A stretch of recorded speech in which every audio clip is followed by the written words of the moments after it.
We're ready.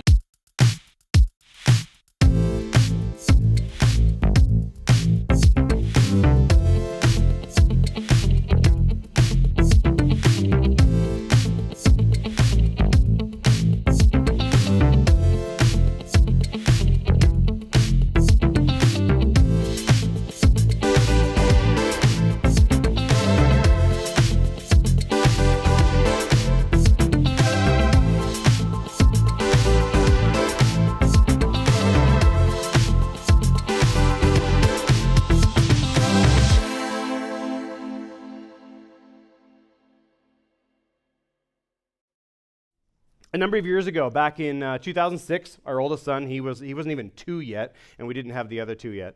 And I had been invited to go on a trip to India, Nepal, and Indonesia. And so I went through the whole process of getting my passport. I already had the passport. Got the passport, but then I have to get an Indian visa, all that kind of stuff. And went through all that kind of stuff. Went through the whole thing. This is going to be all paid for by my home church, because we're going to go and look at some projects in these different places and sort of check in on them and see how they're doing, places that we as a church supported. So I went through that whole process, and the time came. It was like middle of October, I think it was, about October 23rd, 2006, and we got to be at the airport really early because I live in Toronto at that point, and we're going to fly to Vancouver, to Seoul, to Singapore, and then the next day to Delhi, and so forth, and so on, right? So all these sort of things, right? So we're up like really, really early. I think I got up at like 3:30 or something like that. My friend came and picked me up. We drove to the airport, parked the car, and we take the shuttle into the airport. We parked the car, we get in the shuttle, we're riding to the airport. I got my camera gear. I'm going to shoot video and photos. That's why I'm going. And as we get in this and we sort of pull out of the parking lot where we left the car, I'm sort of beginning to do a mental checklist of what I have. And I realize, I don't have my passport. You ever have that feeling, that just cold flush, like, oh my God, like to your spine, every bit of you just like, oh my gosh, I just screwed up big time. Like, okay, what are we going to do here, right? So we get to the airport, and my friend has a phone. I didn't have a cell phone at that point because I left it with Renata. We just had the one. So they're in bed, they're sleeping. We're like 4 o'clock in the morning here right now. My flight, I think is 5:15. And so my friend, he goes to the checkout, to the check-in, and he's talking with them and so forth, and I get the phone. Now, we got a few obstacles here. My parents, because she's sleeping, right? I'm not going to ask my wife to come to the airport with my passport with my less than 2-year-old son. So I'm calling my parents' house to see if one of them could go to my house to bring me the passport. My parents are screening calls. So they don't answer the phone unless they recognize the number that comes up on the phone. And the phone that I'm using happens to be from somebody they don't know. So as I'm doing this, I'm just hoping at 4:30 in the morning that somebody will just pick up the phone and answer. So I'm really hoping that somebody's going to pick it up. My brother answers the phone, my youngest brother. So I was like, all right, hey, Ben, I left my passport at our apartment. I need you to go get my passport and bring it to me. He's like, okay, no problem. He's never been to my apartment before. Which is a funny way of parking and how do you get in and this kind of stuff. So I told him where it was, and like, okay. So I got off the phone, and I'm just hoping my brother can find our apartment, get in, and get the passport from my sleeping wife. He gets to the apartment, he gets the passport, he lets me know, I think, or something, that he's got the passport. And then I'm just hoping he gets to the airport on time, because my flight is coming very, very soon. So I'm really hoping he's going to get to the airport on time. On top of that, I'm just hoping that my wife isn't going to kill me when I get back. He gets to the airport on time, and we get in, we get on our flight, fly the horrible flight across Canada, which is by itself is like 4 or 5 hours, and then we had breakfast and had a great flight across the Atlantic. This is back, like we were flying Singapore from Vancouver on, and it was back when the whole personal screens was like brand new. Well, that was awesome. I loved it. It was so exciting. Anyhow, the whole time, it's like there's one thing after the other. It's like I'm just hoping that this will happen. Like this shouldn't happen. I'm just hoping that this should happen. I'm just hoping that this would happen and happen along the way. My hope, my hope, my hope. Hope is important. There's an old Jewish saying, it kind of goes like this. You can go without food for about 3 weeks. You can go without water for about 3 days. But you can't really go without hope for more than maybe a few minutes, because hope is so important to you. But the question is that I want to begin to address this morning, and we'll continue to look at it through this series, is what is hope? What is hope? So what I have for you to start with is a definition of hope, and it goes like this. To cherish a desire with anticipation, to want something to be happen or true. This is the verb portion of it, because it's a verb and a noun, as in hopes for a promotion, hoping for the best, I hope so, or to desire with expectation of obtainment or fulfillment. I hope she remembers. Hopes to be invited. I hope somebody will bring me some coffee in a few moments. Next slide. Now we have the noun. A desire accompanied by expectation of or belief in fulfillment. You don't have to write this down. You're good. Also, expectation of fulfillment or success, so forth, someone or something. It goes on, right? And it's sort of like that, we know what the actual definition maybe, sort of you read it, we think about it, we kind of know it. It's maybe one of those things, we know it intellectually, but maybe we don't actually live the reality of it. Because it seems to come down as we look through those two definitions. Thank you, Nate. Speak and ye shall receive. Or ask, whatever. So it seems to come down to two aspects of kind of hope in there, right? The first one is what I would maybe refer to as wishful hope, right? Wishful hope. You hope something that's going to happen. You're late to work, or some mornings, I'm running behind getting here to church and sitting at a red light, you're like, come on, I wish this light would just turn green. I hope it turns green. I hope it turns green. You just really want something to happen, wishing that something would happen. The other one is sort of an expectant hope. We looked at that there. It has some sort of basis in reality. There's a reason why you hope that something might happen. Like there's something behind it. It's not just, hey, I hope, I hope I see a unicorn, whatever. It's based in reality. There's some groundedness to this.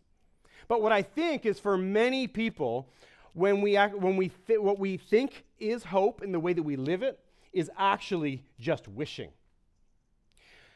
A lot of times the hope that we have, the way that we live it is based on wishing for something rather than actually having hope in something. There's a story, a man who was once sentenced to death.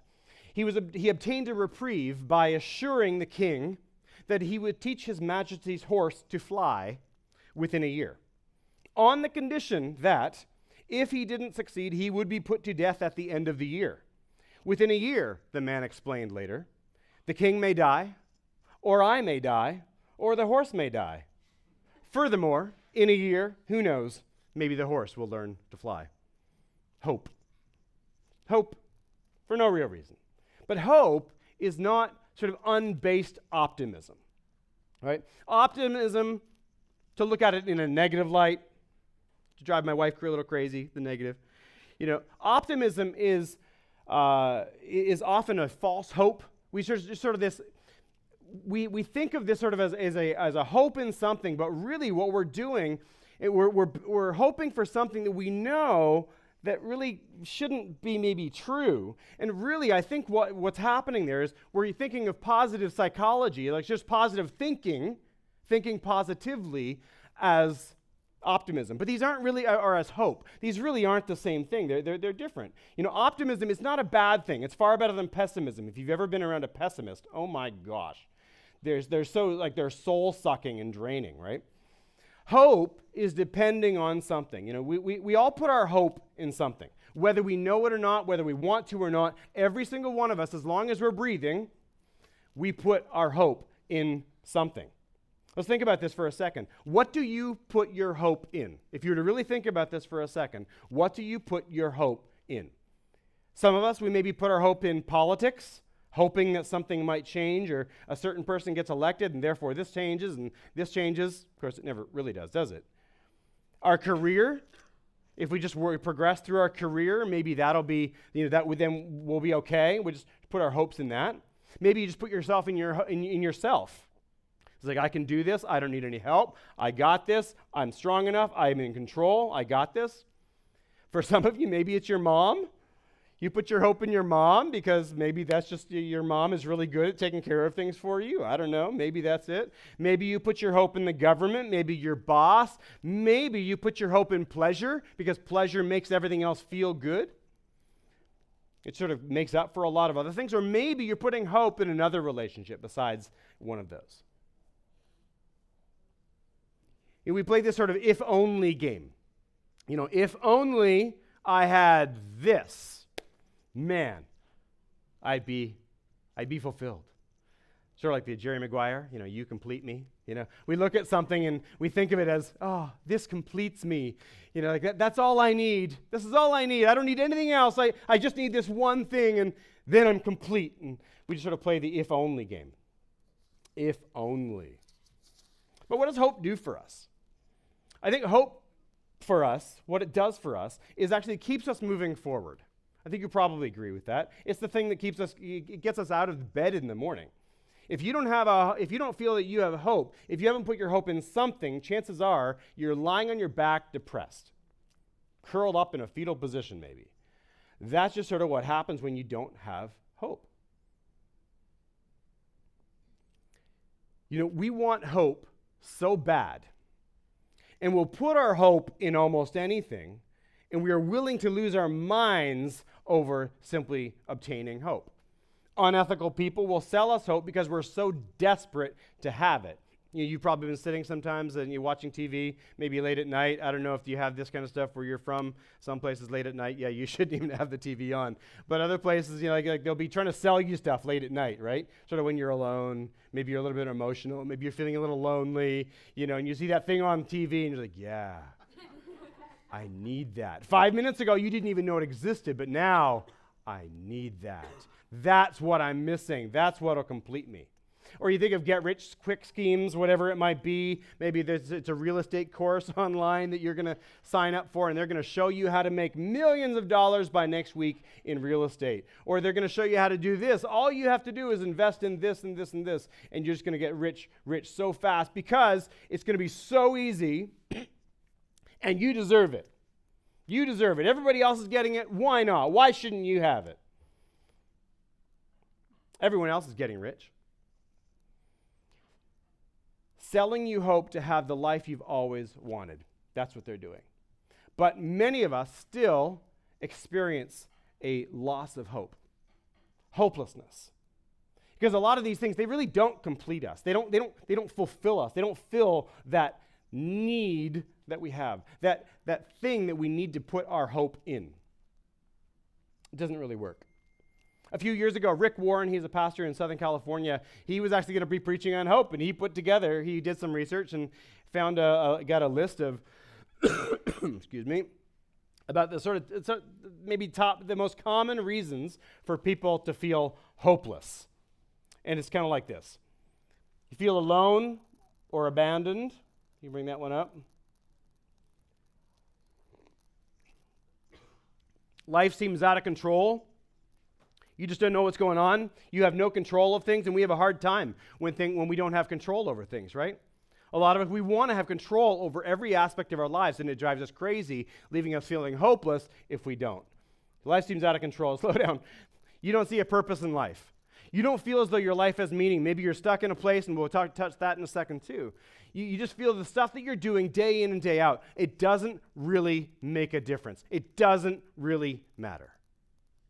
And when it becomes this routine, this monotonous thing of day after day or week after week, or maybe even hour after hour, no matter what your stage of life is, if you're at that feeling, you're probably going to feel a sense of hopelessness. Grieving a loss. Many of us have probably experienced a tremendous loss from somebody in our family, a close friend, a parent, a child, a miscarriage. Grieving a loss that can just leave us totally emotionally raw and hurting, leaving us feeling as though we're hopeless. Go ahead. You don't have what you need. You're sort of stuck and can't get out of it. Maybe you're stuck in a job, or you just feel you can't get out of where you're at. You feel you're stuck in a dead end. There's nowhere to go. How do you get out of the place that you're in? Maybe you're so far in debt. Maybe you're so far behind in your studies. Your grades are horrible. Whatever it is, maybe that's where you're stuck. You just don't feel as though you have what you need, and you can't get out. Reminds me of a U2 song, by the way, for those of you who know U2. You've done something wrong. Shame, regret, remorse, guilt. Let me just say a side thing here. I think we, as the church in general, we downplay these things tremendously. We pretend that these don't exist or that you should feel bad for experiencing them. But the problem is these are real things that we do experience.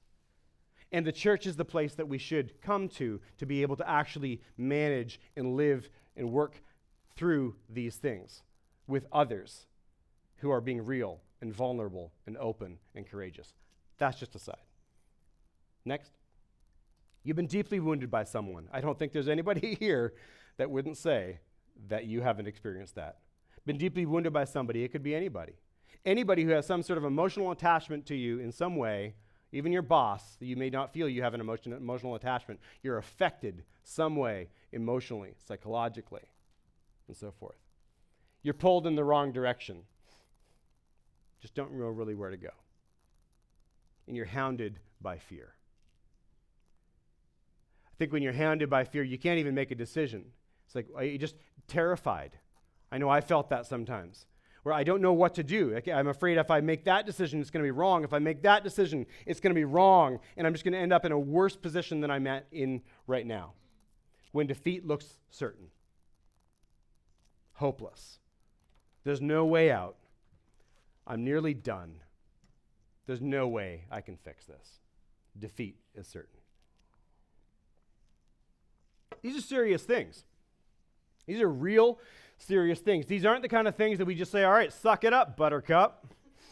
Or borrow from, Frank Chris Hutchinson, ranger up, There's time for those things. But these things aren't the things that you just sort of suck it up and get over it.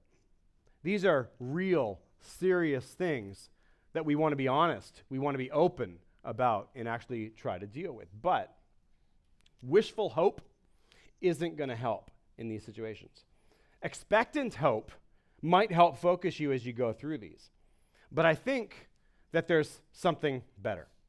I think that there's another hope that's more grounded, even than expectant hope. And there's a reason why we have to hope in a hope.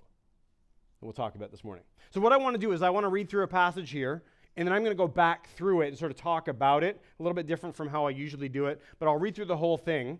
It's in the book called Hebrews. So you can look this up yourself later on, Hebrews chapter 6. We're just going to read through it, and then we'll go back through it. Now, when God made this his promise to Abraham, since he could swear by no one greater than himself, he swore by himself, saying, "Surely I will bless you greatly and multiply your descendants abundantly." And so by persevering, Abraham inherited the promise. For people swear by something greater than themselves, and the oath serves as a confirmation to end all dispute. In the same way, God wanted to demonstrate more clearly to the heirs of the promise that his purpose was unchangeable.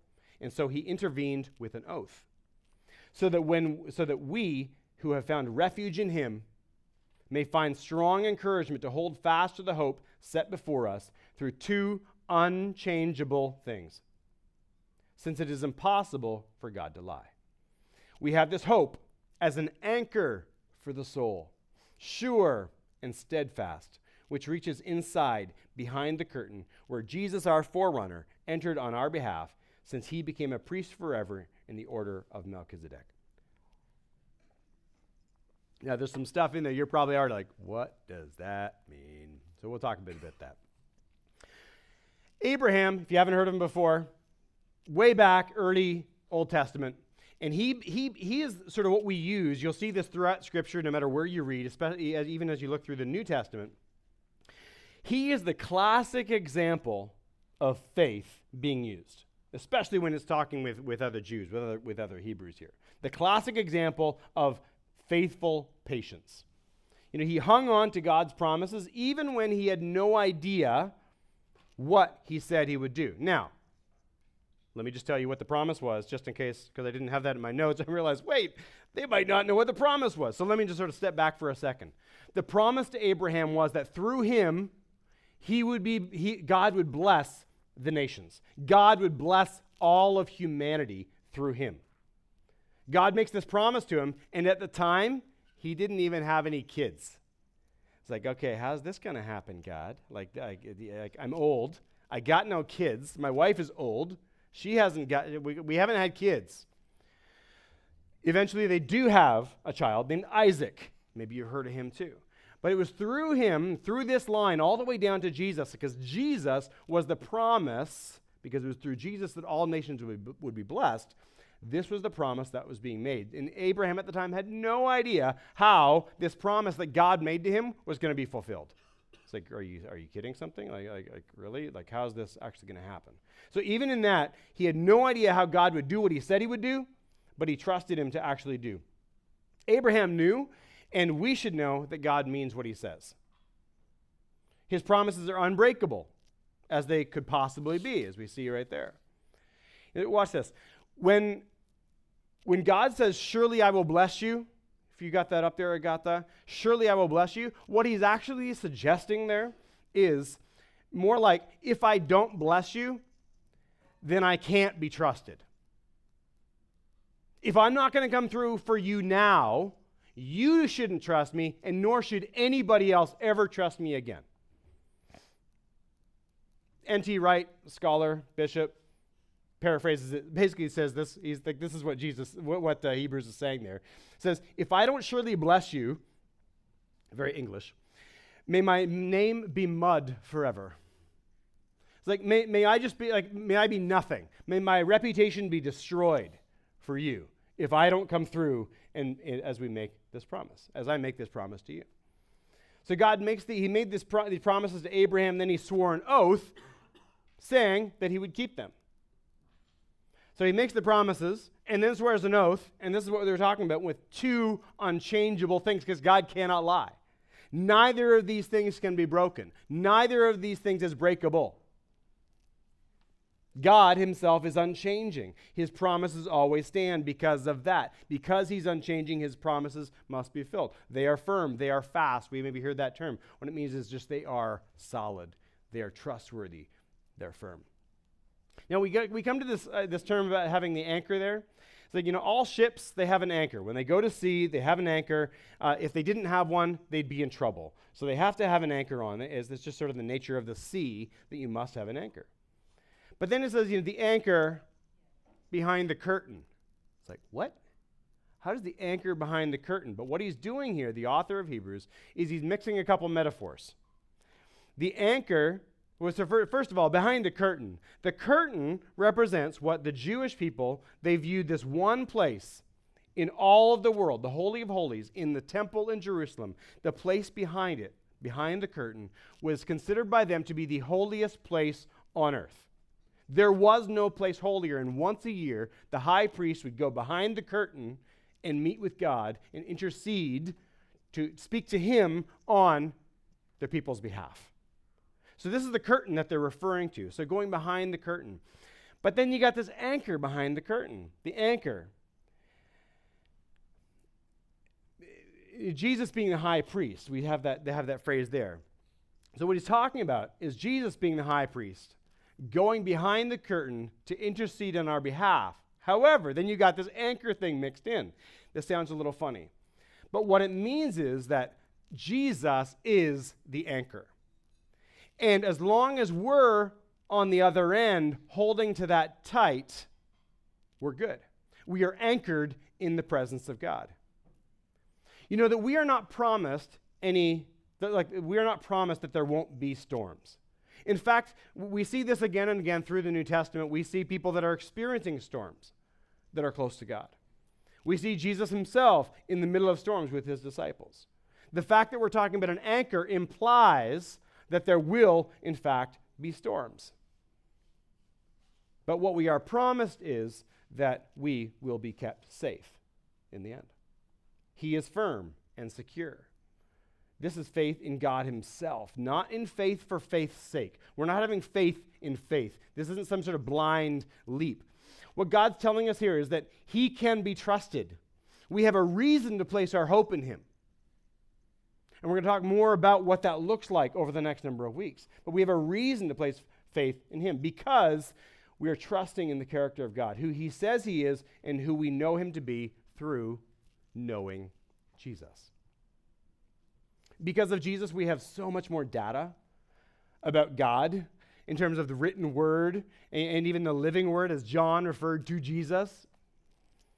And we have so much more than that, plus the passage of time, the experience of people who've gone before us. How much more should we be able to trust God to do what he says he's going to do than Abraham was?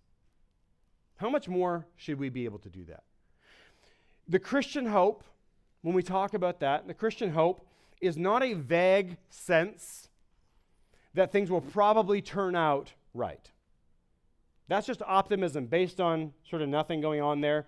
That's a positive attitude. But the positive attitude itself doesn't need to be based in reality. What we're saying here, and what the author of Hebrews is saying, we have a reason, we have a basis, we have something to place our trust in. We have a hope. We have something to base it on. Hope is trusting in God through the good times and the bad to keep the promises he has made. Hope is looking ahead when God will complete the work that he began in Jesus, in our world and in us. It all comes back to Jesus.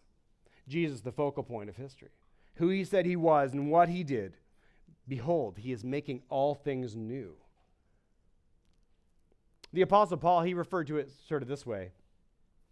He says, "For I am sure of this very thing, that the one who began a good work in you will perfect it until the day of Christ Jesus." Certain hope is based on what God has said, not on what we wish. Through the storms of life, we know that the anchor is secure at Jesus' end. We need to make sure that it's firmly attached at our end and place our hope